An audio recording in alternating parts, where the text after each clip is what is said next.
আজান লাগে না, হেমন্ত তুমি লাগে না, মিয়া লাগে না। আরে বাবা, মিয়া তোমার কি খাইছি? 3 দিন মিয়া যদি গুয়াহাটি থাকে না, গুয়াহাটি কবরস্থান হয়ে যায়। আমাদের ছেলে মেয়ে বিল্ডিং এ কাজ করে, কাম কর্মে আলা নাই, 3 দিন বন্ধ থাকলেই দে। সবজি আলা নাই, বিক্রি করনে আলা নাই, মাছ আলা নাই। আর ওটার উপরে হেমন্ত সাহেব বলছেন আমার মুসলিম আর মিয়ার ভোট লাগে না 10 বরস। আমি বলছি 100 বরস পর্যন্ত কোন মিয়া তোরে আমরা এই 3 সিট লইয়া,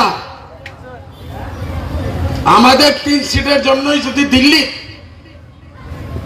ইন্ডিয়া গঠবন্ধনের যদি সরকার হয়, আমাদের 3 সিটের জন্যই হইব। কেন?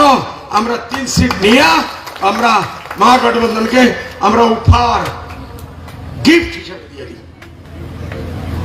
আমরা চাই না এই ইলেকশনের পরে একদিনের জন্য দিল্লির বিজেপির সরকার থাকতো, আমরা চাই না। আসামে একদিন থাকতো, আমরা চাই না। আসেন আমরা সবাই মিলিয়া ডিপুটের কে বানাইলো ভাই বলো তো? कांग्रेस कांग्रेस ने बनाया, कांग्रेस ने बनाया। क्या देखें अभी कांग्रेस तरुण गोगोई डिटेंशन कैंप, तरुण गोगोई আমরা মারার জন্য এদিকে মারেন কংগ্রেস, ওইদিকে মারেন কংগ্রেস, মাথাবেদি মারেন কংগ্রেস, নিচে থেকে চাক্কু দিয়ে কাটেন কংগ্রেস। আর তারপরেও আমরা কংগ্রেসের গলায় উঠাইয়া পপ্পি চুম্মা দিতে লাগে।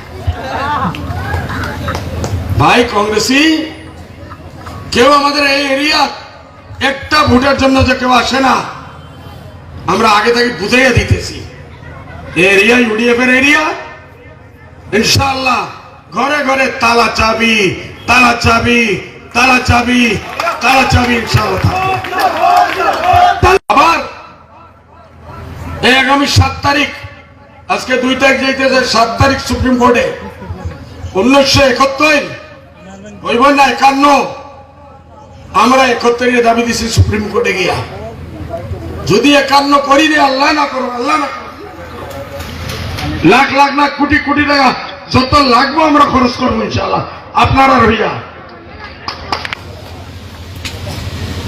আসামের কংগ্রেসি ভূপেন গড়ার তার টিম, দেওবর্ত শেখার তার টিম, রকিবুল হোসেন সাহেব তার টিম, এরা হেমন্তর জেবের চাকরি করনে वाला মানুষ। এটা প্রমাণ প্রুফ হয়ে গেছে। রাত্রে সেটা বলিয়া দেয় হেমন্ত বিশ্ব শর্মায়, ওইটাই তারা পরের দিন গিয়ে আমরা গালি গালি করি। পয়সা না দিলে একদিনও গাড়ি চলে না। ইলেকশনে ভোট দিল, আমরা তো মাত্র 15 জন ভাই, 22 জন ভোট দিলে কোথা থেকে আসলো? 24 জন তো তোমাদের আছে, আমাদের তো নাই। আমরা ওই দিন জন্ম দিব নাকি? এক দায়িত্বে তো জন্ম হইব না। ভুবন ওরা কি বয়, যদি আজমলের সঙ্গে বুঝাবুঝি হব লাগে তে হেমন্তর টেবল থবল ভাই। হেমন্ত আমার কোন তোমার চাচা হতে পারে, তোমার দাদা, তোমার নানা, পয়সা তোমরা দে, তোমাদের মালিক, তোমরা চাকর, আমাদের মালিক না। আলহামদুলিল্লাহ আপনারা দুয়ায় আজকেও আজমল সাহেব হেমন্তর মতো 10 জন আর ভূপেন বড়ার মতো 100 জনকে খরিদতে পারবো ইনশাআল্লাহ।